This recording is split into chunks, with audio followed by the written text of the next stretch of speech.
So I just recently read Claymore, and I went into it with an open mind, hoping that everything I heard about it would be true and that it would be an absolute masterpiece of a story with amazing and well-written characters with absolutely godly world building, and some of that is true for sure. There is definitely a lot about Claymore that is absolutely amazing in the first half of the story especially, where they're setting up the world and its characters, because Claymore does a really good job at posing a lot of questions about how things work and who certain people are, and even how certain people are treated in society, and that is all amazing. Claymore's first half is honestly some of the best manga I have ever read, and the world building and character introductions are all absolutely amazing, but Claymore does have a few issues, mostly in its second half, that to me hold it back from being an absolute masterpiece among masterpieces, and I will get into that later. But if you don't want to be spoiled, then this is the end of the non-spoiler review. I would definitely recommend you read this manga, as although there are some problems with the story, it is an absolutely amazing and fun ride that I had an absolute blast reading. So I've been talking a lot of smack about the second half of the story already, and the video just started, but the second half of the story is a little over the place, and the introduction of another world, and even at the very end when they bring back Teresa to take out Priscilla, in the end, the second half has some good moments in it for sure, but it's still very weird, and it feels a lot more out of place than the first half does. The second half felt like the mangaka was just forced to continue writing a story that they wanted to end ages ago, but weren't allowed to because it was popular, and that sucks because you can see the passion and amazing world being set up in the first half fall apart fast when they decided to introduce another world, and that part that sucks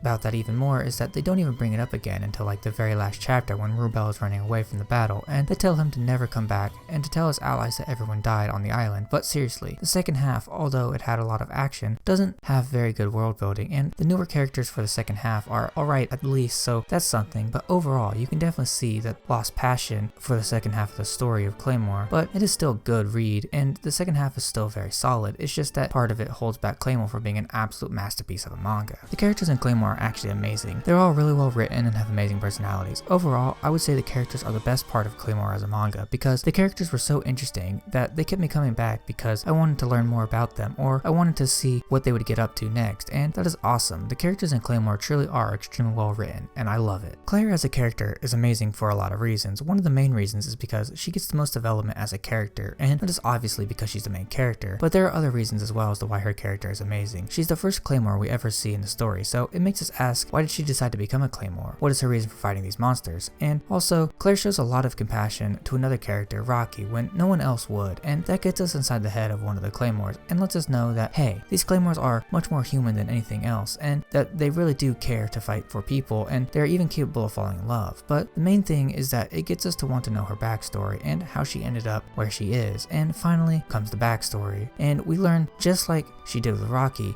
another Claymore, Teresa, took her in and took care of her until ultimately Teresa was killed by people she once fought alongside, and that is the reason Claire fights to get revenge for what happened to Teresa, at least at first. But by the end of the story, she's fighting to be able to live a good life with her friends and Rocky, and that is what I love about her character so much. Priscilla is another great character in Claymore. She is the person Claire's trying to get revenge on and the big bad of the series, and her character is actually extremely well written. When we first see her character, she is introduced as the person with more potential than Teresa, the strongest number one, but she is very clumsy and even loses to Teresa the first time they fight. But she did put up a challenge against her. Priscilla is a character that would have done anything to beat Teresa, and she did. She awoke her power and became the strongest awakened being just to beat Teresa in a fight, and that just shows her character a lot. But what I love the most about that is that in the final fight, there are a few moments where her normal human self comes out, and we can see that she wants to die and that she never wanted to turn into this monster, and that to me is amazing and makes her character awesome. The art in Claymore is amazing. It is very rough looking, but it works so well with the type of story that Claymore is. The characters look deformed, but it doesn't turn you away from the series because the series is very dark, and the messed up characters make the series that much better because the way they look just makes everything that much weirder and darker, and honestly, the art being so rough is one of the reasons why I like Claymore so much, because it just fits so amazingly well with the story of Claymore, and I love it. Claymore as a manga is near perfect. It is a very fun read with amazing and interesting characters, and my only real gripe with Claymore is how the story in the second half was handled, with the introduction of a new world, and the Claymores are just bioengineered weapons to be used in a war on another land, but they ended up being failures. Overall, the story is okay, but the world building is amazing. It sets up the world and its characters perfectly, and that is one of the big reasons as to why I would say to read Claymore. It is still an amazing read with fun characters, and it is a manga that I highly recommend. Don't watch the anime though. I've heard it's trash.